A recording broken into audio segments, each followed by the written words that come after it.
Hey guys, this is my review for She-Hulk episode 9.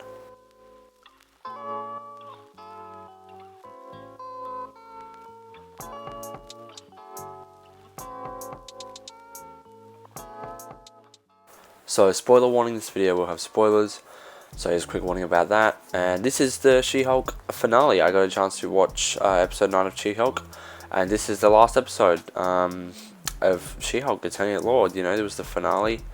And overall, I've been enjoying. Oh, by the way, I do want to say this is my 100th video, so this is a special video for me because it's my 100th video. I feel like that's a pretty good milestone. But anyway, yeah, I've been liking the show so far. I haven't been loving it. I've been feeling like they could have done so much more with it. But I can say I'm enjoying it. Enjoying parts of it. I certainly loved the last episode. I thought it was great. But yeah, so the finale comes. I was excited for it, and I think it's really short. It's like 34 minutes, which I think it's just too short. It's just too short. Everything does feel rushed. Everything feels rushed. Every scene feels too short. But yeah, so I want to obviously talk about the big thing that happened this episode, which I will talk about. But first, I want to say overall, I feel like the story didn't really come to a conclusive ending. Oh, conclusive? Is that the word? Conclusive? I don't. Satisfying. I want to say satisfying. Forget I said conclusive. I don't know if that's the right word for this situation. I feel like it did not come to a satisfying ending. In terms of the story overall with the intelligentsia and stuff, I feel like that was not overall very satisfying. I mean, they like completely skipped the resolution of it, which was strange. And the entire, actually, I'm making my mind up about this still, because on the one hand, I feel like the overall story of the show has been really bad, with the intelligentsia trying to get her blood so they can use it. But then the whole story arc was wrapped up in a matter of seconds by She-Hulk breaking the fourth wall and doing all that stuff, which I'll talk about, and then just saying, you know what, I didn't like this storyline, let's just end it. And I wonder if the show intended it for it to be bad throughout the whole show.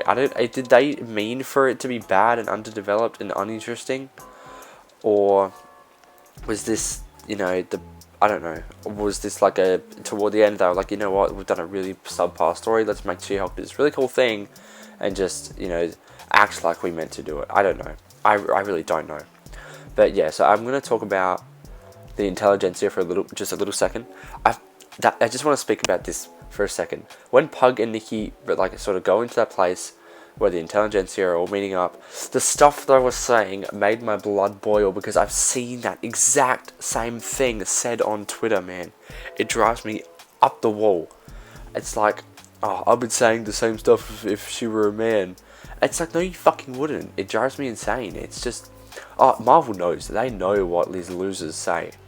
And, it's, that, yeah, it's, I feel like this entire show has just been like a fire back at trolls, but I wish it was done better, But yeah, so I want to talk about how I want to talk about the fourth wall break, the big fourth wall break, where She-Hulk,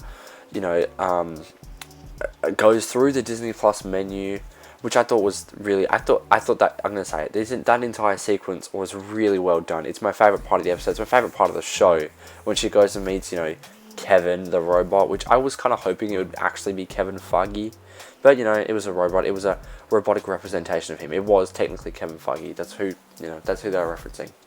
But yeah, the whole bit where she's going through the menu of Disney Plus and she's going through an Assembled, because Assembled is the thing where they show all the behind the scenes stuff. It's a cool way she can get into behind the scenes by going through the Assembled stuff. And then she goes into the writer's room and she talks about how dog shit the story is, which I kind of love it, but I don't know if it was on purpose. I don't know if they knew that the story was actually dog shit.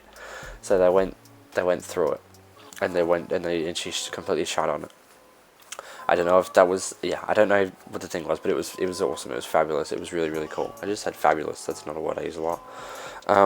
But yeah, so the stuff in the writer's room was cool, where she was completely trashing on them, saying, really, is this really what we're doing? This is the most cliche thing ever. And I was like, yes, it is. And then she's like, I want to talk to the big boss. She goes through the Marvel Studios offices, and then she goes into the big secret room where Kevin, I can't remember what Kevin was an acronym for, but it was a robot, K.E.V.I.N. It was an acronym for something related to making good stories or something like that. I don't know. But yeah, I thought that was really good. I thought all the references and Easter eggs were really cool. How She-Hulk was like, She-Hulk Jen, she was making all the, she said when we were getting the X-Men, she said, she was going on about how, is this, my story is dog shit, I want to rewrite this. She was like, okay. So, Todd being a Hulk, that's so cliche. Bruce, why does he have to show up and save me? Yeah, so, and then she was replacing it on the screen like that, and that was really cool. It's so meta, and it's so fourth wall breaking. I wonder how they're going to do it when she is actually in the movie. We'll see. So yes, speaking of movies, it feels like they're setting up. Oh, I want to talk. There was actually I saw this on Twitter, and I just want to mention it. There was a little Black Panther reference when she was talking about like when there was an awesome moment where the robot asked her, can you shrink back down but do it off screen so we don't have to use the budget because the VFX team have already moved on to something else. And then when she shrunk down, you heard the Black Panther theme, which was so awesome because obviously the VFX team moved on to Wakanda Forever. That's really cool. I like how they talked about the budget. She was like, when are we getting X-Men? Yeah, I thought that was just really, really cool. So yeah, and then the end of it, they're setting up some movie stuff. Daredevil. Actually, I want to say Daredevil and She-Hulk are dating now. I don't know if that's going to transfer into Daredevil Born Again, but I love that. I think that's awesome. I really hope she's in that show. I love this couple. It's really great. Daredevil and She-Hulk go together really well. But at the end of it, Bruce comes back with Scar, which is his son from Sakaar. And I don't read comics. I know he has something to do with World War Hulk. I'm pretty sure. I have no clue. But yeah, so that's interesting. I think they might do, if they do a World War Hulk movie, that'll be so sick, because I've heard that it's really cool, and I've seen some comic panels, and I'm like, wow, this looks really interesting and really awesome. So yes, Hulk has a son. Everybody's got kids now. All the Avengers have kids. But yeah, that'll be awesome. That's my review for She-Hulk. The entire show is finished. Let me know if you enjoyed this review, and if you enjoyed the show, down in the comments. And if you like this video, please like and subscribe. Go check out all my other reviews for the entire show. And yeah, I'll see you guys in the next one. Bye.